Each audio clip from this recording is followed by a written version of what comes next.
Diploma engineer संघ लोक निर्माण विभाग के कर्मचारियों ने अपनी 16 सूत्रीय मांगों को लेकर किया धरना प्रदर्शन।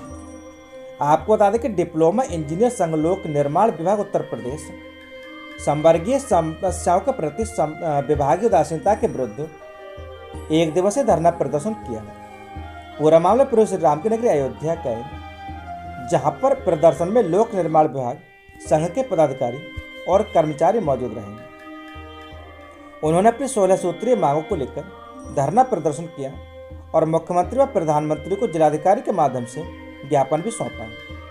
संघ के क्षेत्रीय महामंत्री रामानुज मौर्य ने बताया कि हम 16 सूत्रीय मांगों को लेकर धरना प्रदर्शन कर रहे हैं। ये धरना प्रदर्शन पूरे प्रदेश में चल रहा है। हमारा मुख्य मुद्दा जिनका प्रमोशन होना है उनका प्रमोशन कर दिया जाए। हमारे कुछ साथियों का स्थानांतरण गलत तरीके से कर दिया गया है, उस स्थानांतरण को अभी तक निरस्त नहीं किया गया है। हम लोगों का जो जीपीएफ कट रहा है उसकी कोई देनदारी नहीं पता चल पा रही है कि कहाँ जा रहा है, कहाँ पैसा रखा जा रहा है। इन्हीं सब मांगों को लेकर हम लोग धरना प्रदर्शन पर बैठे हैं। वहीं लोक निर्माण संघ के अवर अभियंता जितेंद्र कुमार विश्वकर्मा ने बताया कि हमारे पदाधिकारी अपनी मांगों को लेकर हम सब धरना प्रदर्शन कर रहे हैं। हम लोगों का मेन मुद्दा प्रमोशन का है। सरकार के आदेश के बाद भी हम लोगों का प्रमोशन नहीं किया जा रहा है। हम लोगों के कार्यों में अधिकारी द्वारा पीड़ित किया जाता है। हमारे पेपर नहीं कंप्लीट किए जाते हैं। नौकरी से संबंधित हमको जगह जगह ठोकरें लगाई जाती हैं। इन्हीं सब मुद्दों को खत्म करने के लिए हम सब धरना प्रदर्शन पर हैं। हमारे संघ के जो पदाधिकारी तय करेंगे, हम लोग उनके साथ कंधे से कंधा मिलाकर खड़े हैं और उनकी बातों का पालन करेंगे और हमेशा खड़े रहेंगे। आज सभी प्रदेश के जनपदों में डिप्लोमा संघ के सदस्य एकजुट होकर धरना प्रदर्शन कर रहे हैं। हमारी मांगें जब तक पूरी नहीं होंगी, हम लगातार अपनी मांगों को लेकर धरना प्रदर्शन करते रहेंगे और हमारे संघ के उच्च अधिकारियों के द्वारा जब निर्णय लिया जाएगा, हम सब उनके साथ खड़े रहेंगे। Bureau report Azam Khan, Ayodhya.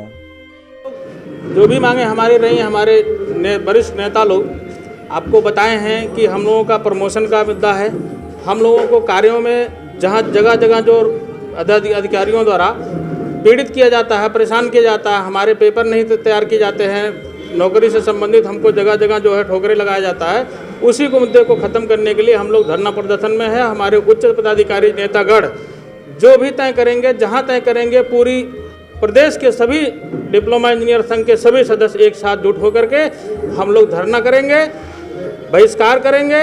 जब तक हमारे कार्यों को, हमारे मुद्दों को मान नहीं लिया जाएगा, तब तक हम इस काम को लगातार करते रहेंगे। उच्चाधिकारियों के निर्देश में जब जब जो निर्णय लिया जाएगा, उस निर्णय के अनुसार हम लोग साथ में लगे रहेंगे। जितेंद्र कुमार विश्वकर्मा और अभियंता लोक निर्माण विभाग, अयोध्या। 16 सूत्री हमारा मेन मुद्दा है कि हमारे साथियों का जिनका प्रमोशन होना है उनका प्रमोशन कर दिया जाए। हमारे कुछ स्थानांतरण गलत तरीके से कर दिए गए थे, जिस पर ज़बरदस्त बवाल हुआ था। आप लोगों ने भी का पूरा सहयोग रहा है। उसमें अभी तक उस स्थानांतरण को लोगों ने निरस्त नहीं किया हुआ है। हम लोगों का ईपीएफ जीपीएफ जो कट रहा है, उसकी कोई देनदारी नहीं पता लग रही है कि कहाँ जा रहा है, कहाँ पैसा रखा जा रहा है। इन्हीं सारी मांगों को लेकर के हम लोग धरने पर बैठे। रामानुज मौर्य, क्षेत्रीय महामंत्री, अयोध्या क्षेत्र। सहारा इंडिया के अभिकर्ता और जमाकर्ताओं ने अपने भुगतान को लेकर शहादतगंज में किया प्रदर्शन। पूरा मामला पूर्व श्री राम की नगरी अयोध्या का, जहां पर संयुक्त ऑल इंडिया जन आंदोलन संघर्ष न्याय मोर्चा के बैनर तले सहारा इंडिया के निवेशक और अभिकर्ताओं ने कंपनी के खिलाफ मोर्चा खोल दिया। आपको बता दें कि निवेशक और अभिकर्ताओं ने शहादतगंज बाईपास के पास धरना प्रदर्शन किया और सुब्रत राय और सरकार के खिलाफ नारेबाजी की। लोगों ने हाथों में तख्ती लेकर सहारा में भुगतान नहीं तो 2024 में मतदान नहीं आदि के नारे लगाए और प्रधानमंत्री और मुख्यमंत्री को संबोधित ज्ञापन भी सौंपा। संघर्ष न्याय मोर्चा के राष्ट्रीय अध्यक्ष अभयदेव शुक्ला ने बताया कि लगभग 10 लाख लोगों का पैसा सहारा इंडिया में फंसा है। कंपनी पैसा नहीं लौटा रही है और न ही सरकार कोई कड़ा आदेश जारी कर रही है। पैसा नहीं मिलने से निवेशकों को परेशानी झेलनी पड़ रही है। लोगों के बच्चों की पढ़ाई और शादी बाधित है। निवेशक आत्महत्या करने को मजबूर हो रहे हैं। अभिकर्ताओं का निकलना मुश्किल हो गया है। Bureau report Azam Khan, Ayodhya. ज्ञान क्यों हट जा रहा है, आखिर वो लोग किस प्रभाव में हैं, जिसके नाते देश के इन गरीब पीड़ित निवेशकों की आवाज़ सरकार तक नहीं पहुंच पा रही। प्रधानमंत्री और उत्तर प्रदेश के मुख्यमंत्री को संबोधित हम लोगों ने एक ज्ञापन दिया है कि आप लोग गंभीरता के साथ सुब्रत राय जैसे महापापी ठग बेईमान को, जिसने देश के गरीब पीड़ित लोगों का पैसा कूट रचित साजिश करके हड़पा है, और उत्तर प्रदेश के मुख्यमंत्री बुलडोजर बाबा कहे जाते हैं। वो कहते हैं कि भ्रष्टाचारियों के ऊपर अंकुश लगाते हैं, और वो कोई शख्स जो भ्रष्टाचार करेगा, जो लोगों को प्रताड़ित करेगा, उसके संपत्तियों को बुलडोजर से गिरवा दिया कर जाएंगे, नेस्तनाबूद कर देंगे। लेकिन मात्र 1.5 किलोमीटर दूरी पे बैठा सुब्रत राय जैसा महाअपराध, जिसके ऊपर 1000 से ज़्यादा गंभीर आपराधिक मुकदमे लगे हैं अपराध समेत, सुब्रत राय को कौन सा ऐसा कानून और कौन सी ऐसी बातें हैं जो रोकी हुई है कि उसका अवैध घर बना हुआ है 1.5 किलोमीटर अब से। सबका सार एक, ना कोई सरकार बुरी, ना कोई मीडिया बुरी, ना कोई कानून व्यवस्था बुरा, उसका पालन कराने वाले लोग अपनी जिम्मेदारियों का निर्वहन नहीं कर रहे हैं। इस नाते हम लोगों को सड़कों पे आना पड़ा है। पैसा वापस करे सरकार, सुब्रत राय की संपत्ति बेच के वापस कराए, जेल बेच के वापस कराए, किन्हीं परिस्थितियों में देश के निवेशकों और जमाकर्ताओं का पैसा वापस कराए। 12 लाख कार्यकर्ता और 13 करोड़ लोगों का 1.5 लाख से लेकर 3 लाख करोड़ तक पैसा फंसा हुआ है, और आज ना सरकार बोल रही है ना सुब्रत राय। क्या नाम है आपका? जयदेव शुक्ला, राष्ट्रीय अध्यक्ष ऑल इंडिया जन आंदोलन संघर्ष न्याय भी एक ही मांग है कि हमारे सम्मानित निवेशक का जिस उद्देश्य के लिए यहाँ पे जो है निवेश किए थे, उसका भुगतान चाहे सहारा करे या सरकार करे। अगर सहारा या सरकार नहीं करती है तो इस जन आंदोलन को हम 15 तारीख से हम लोग जो है जो हर जोन पे जो है आमरण अनशन के रूप में जब तक भुगतान नहीं होगा तब तक जो है हम लोग आंदोलन जारी रखेंगे। बस यही बात हमको कहना था। खाली हमको भुगतान चाहिए और सरकार या सहारा से हमको कुछ नहीं चाहिए। क्या नाम है आपका? अरविंद सिंह। गुलाब देवी माध्यमिक शिक्षा राज्य मंत्री स्वतंत्र प्रभार पहुंची अयोध्या। पूरा मामला प्रभु श्री राम की नगरी अयोध्या का, जहां पर माध्यमिक शिक्षा राज्य मंत्री स्वतंत्र प्रभार गुलाब देवी अयोध्या पहुंचे, जहां सर्किट हाउस में भाजपा के कार्यकर्ताओं ने उनका स्वागत किया। इस दौरान मीडिया से बातचीत करते हुए माध्यमिक शिक्षा मंत्री गुलाब देवी ने कहा कि प्रदेश में फैले डेंगू को लेकर स्वास्थ्य मंत्री ब्रजेश पाठक मौके पर खुद जाकर डेंगू से निपटने की तैयारी देख रहे हैं। दवा की व्यवस्था की जा रही है, जगह जगह छिड़काव की भी व्यवस्था की जा रही है। खुद मुख्यमंत्री स्वास्थ्य पर विशेष ध्यान देते हैं। वहीं निकाय चुनाव को लेकर बोली गुलाब देवी ने कहा कि हमारी चुनावी तैयारी नहीं होती, हम विकास को लेकर हमेशा तैयार रहते हैं। भाजपा ने इतना विकास किया कि कोई भी चुनाव होगा हम 100% जीतेंगे। तो वहीं राम मंदिर पर सुप्रीम कोर्ट के फैसले की वर्षगांठ पर बोले गुलाब देवी ने कहा कि जो भी अयोध्या आएगा और रामलला का दर्शन करेगा ही। रामलला के दर्शन के बिना अयोध्या आने का कोई महत्व नहीं है। आज का दिन इतिहास के पन्नों में दर्ज हो गया। पूरे ब्रह्मांड में इस फैसले की जय जयकार हो रही है। राम मंदिर पर फैसले एक दिव्य और अलौकिक कार्य है। Bureau report Azam Khan, Ayodhya. Dengue के संबंध में हमारे माननीय मंत्री ब्रजेश पाठक जी स्वयं जा के देख रहे हैं और दवाइयों की सारी व्यवस्थाएं की जा रही हैं, और उसमें हम समझते हैं कि बहुत कुछ कंट्रोल में किया जा चुका है। जहाँ से सूचना मिल रही है वहाँ पर छिड़काव की व्यवस्था की जा रही है, पूरी औषधि की व्यवस्था की जा रही है। किसी प्रकार की कोई भी कमी कहीं छोड़ी नहीं जा रही है। हमारे माननीय मुख्यमंत्री जी स्वास्थ्य के ऊपर विशेष ध्यान देते हैं, इसीलिए चिकित्सा व्यवस्था में हमारे माननीय मंत्री ब्रजेश जी इसमें पूरी तरीके से तन्मयता के साथ लगे हुए हैं। हमारी तैयारी जो है वो चुनाव में नहीं होती है। हमारी तो तैयारी विकास को लेकर हमेशा ही रहती है, और हमारा इतना विकास है कोई भी चुनाव आ जाए हम लोग जीतेंगे और 100% जीतेंगे। अयोध्या आएगा वो रामलला के दर्शन तो करेगा ही। रामलला के दर्शन के बिना अयोध्या आने का मैं समझती कोई महत्व है नहीं। ये तो इतिहास के पन्नों में तो दर्ज हो ही गया, ये तो ब्रह्मांड में दर्ज हो गया। पूरा आज का दिन पूरे ब्रह्मांड में इसकी जय जयकार हो रही है कि जो जिस तरीके की ये स्थिति हुई है राम मंदिर को लेकर, इसका तो वर्णन किया ही नहीं जा सकता। शब्द ही नहीं है कि इसके बारे में वर्णन किया जा सके। जो कार्य हुआ है, ऐसा कार्य, अलौकिक कार्य हुआ है, दिव्य कार्य हुआ है। प्रभु श्री राम की नगरी अयोध्या में विश्व कप में भारत और इंग्लैंड के सेमीफाइनल मुकाबले में भारत की जीत के लिए अयोध्या में शुरू हुआ अनुष्ठान। तपस्वी छावनी के महंत जगतगुरु परमहंस आचार्य ने शुरू किया अनुष्ठान। जगतगुरु परमहंस आचार्य ने की भविष्यवाणी, कहा कि आज जीत रहा है भारत और फाइनल भी भारत जीत हासिल करेगा और विश्व कप लाकर भारत का सम्मान बढ़ाएगा। आपको बता दें कि भारतीय टीम को विश्व कप जीतने का दिया आशीर्वाद। जगतगुरु परमहंस आचार्य लगातार कर रहे अनुष्ठान। Bureau report Azam Khan, Ayodhya. ये सेमीफाइनल का मैच है, बाद अगर इंडिया जीतती है तो फिर फाइनल में जाएगी। और किस तरह का कार्यक्रम आप यहाँ हो रहा है? आज सभी देशवासियों को भारतीय टीम की जीत पर मैं बधाई देता हूं और भारतीय टीम के सभी खिलाड़ियों को मैं बधाई दे रहा हूं। पहले से बधाई दे रहा हूं क्योंकि मैं अयोध्या से तपस्वी छावनी पीठाधीश्वर जगतगुरु परमहंस आचार्य, आज मैंने ज्योतिष देखा है और अनुष्ठान भी मैं लगातार कर रहा हूं भारतीय टीम की जीत के लिए। तो इसलिए मैं पहले से बधाई दे रहा हूं कि भारतीय टीम जीत रही है और भगवान की कृपा से इस बार फाइनल मैच भी भारतीय टीम जीतेगी। सभी देशवासियों को इसके लिए बधाई। और मैं लगातार अनुष्ठान कर रहा हूं और देश का गौरव बढ़ता है जब भारतीय टीम जीत के आती है। इसमें सभी देशवासियों की एक खुशी छिपी होती है, इसलिए सभी देशवासियों की ओर से भी मैं भारतीय खिलाड़ियों को बधाई दे रहा हूं, भेंट कर रहा हूं और भगवान उनको शक्ति दे कि वो आज तो जीत ही रहे हैं और फाइनल मैच भी जीतेंगे। हाँ, इस बार तो वर्ल्ड कप भारतीय टीम जीतेगी, यह भी मैं भविष्यवाणी कर रहा हूं और आज जीत रही है। प्रभु श्री राम की नगरी अयोध्या से चित्रकूट के लिए भरत यात्रा निकली। आपको बता दें कि भरत चले चित्रकूट राम को मनाने। इन्हीं उद्देश्यों के साथ रामनगरी अयोध्या से चित्रकूट के लिए भरत यात्रा श्री राम जन्मभूमि तीर्थ क्षेत्र ट्रस्ट के अध्यक्ष महंत निरत गोपाल दास के आश्रम मणिराम छावनी से रवाना हुई। यात्रा की अगुवाई उत्तराधिकारी महंत कमल नयन दास ने की। करीब 300 से अधिक साधु संतों के साथ लेकर निकले।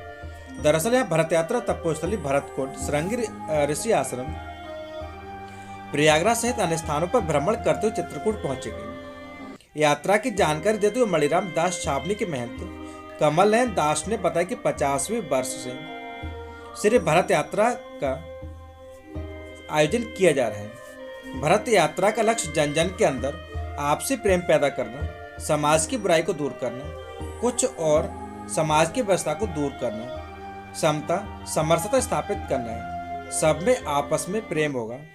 प्रेम भरत जी महाराज भगवान श्री राम किस तरह का प्रेम का भ्रातृ हमें इस समाज में प्रकट करना है और दिखाना कि माता के साथ कैसा व्यवहार होना चाहिए, पिता के साथ कैसा व्यवहार होना चाहिए, यह हमें भगवान श्री राम जी के आदर्शों से प्राप्त होता है। भरत जी जिस तरह से अयोध्या जैसे राज्य को त्याग करके पिता के द्वारा प्रदत्त राज्य को त्याग दिया था। इस यात्रा में दूर दूर से कई प्रांतों के लोग शामिल हुए। करीब 300 लोग यात्रा में शामिल हुए और भी सम्मिलित हो सकते हैं। चित्रकूट में जब भरत मिलाप होगा वहां पर 500 लोग मौजूद रहेंगे। बता दें कि देश में राम राज्य स्थापना के लिए पिछले 50 वर्ष से भरत यात्रा निकाली जा रही है। Bureau report Azam Khan, Ayodhya. भरत यात्रा के 50 वर्ष हो रहे, 50वीं भरत यात्रा निकल रही है।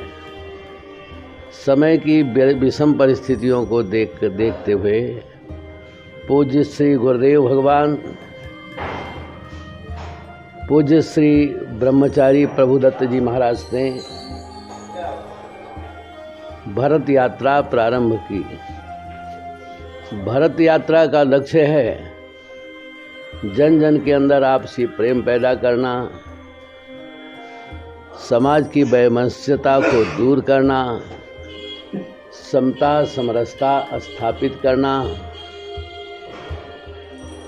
सब में आपस में प्रेम होगा। प्रेम मूर्ति भरत जी महाराज, भगवान श्री राम किस तरह का प्रेम था, भ्रातृत्व प्रेम, इसे हमें समाज में प्रकट करना है, दिखाना है। माता के साथ कैसा व्यवहार होना चाहिए, पिता के साथ कैसा व्यवहार होना चाहिए, प्रजाजनों के साथ कैसा व्यवहार होना चाहिए, ये हमें भगवान श्री राम जी के आदर्श से प्राप्त होता है। भरत जी महाराज अयोध्या जैसे राज्य को त्याग करके, जो पिता के द्वारा प्रदत्त था, नहीं, ज्येष्ठ भ्राता ही राज्य का अधिकारी होगा, मैं नहीं।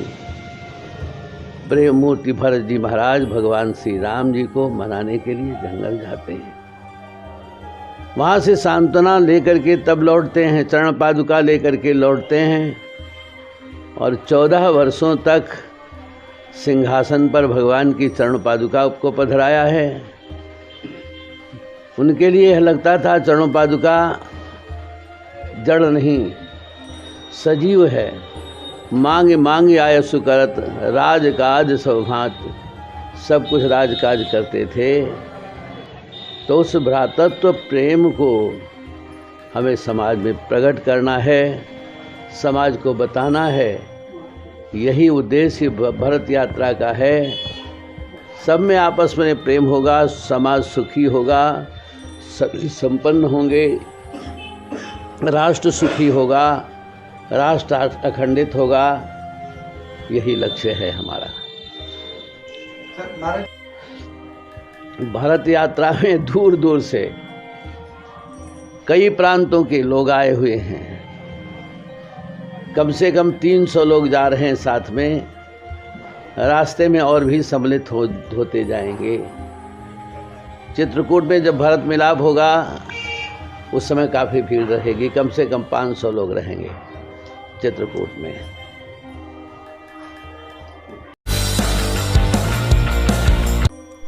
मयंकेश्वर शरण सिंह चिकित्सा शिक्षा मंत्री अयोध्या पहुंचे। पूरा मामला प्रभु श्री राम की नगरी अयोध्या का, जहां पर उत्तर प्रदेश के चिकित्सा शिक्षा मंत्री मयंकेश्वर शरण सिंह अयोध्या पहुंचे। यहां उन्होंने सबसे पहले सर्किट हाउस पहुंचकर जिला प्रशासन के अधिकारी व स्वास्थ्य विभाग के अधिकारियों कर्मचारियों के साथ बैठक की और डेंगू के बढ़ते प्रकोप से निपटने को लेकर अधिकारियों के साथ मंथन किया। वहीं बैठक के बाद मंत्री मयंकेश्वर शरण सिंह ने जनता से अपील करते हुए कहा कि डेंगू को लेकर अधिक परेशान न हो, क्योंकि आम वायरल बुखार में भी प्लेटलेट्स घटती हैं। डेंगू की स्थिति लगभग नियंत्रण में। उन्होंने अधिकारियों से एंटी लार्वा छिड़काव व फॉगिंग करवाने के निर्देश भी दिए और शहर से लेकर ग्रामीण क्षेत्र तक एंटी लार्वा छिड़काव होना चाहिए। इसके अलावा उन्होंने फॉगिंग करवाने को भी कहा।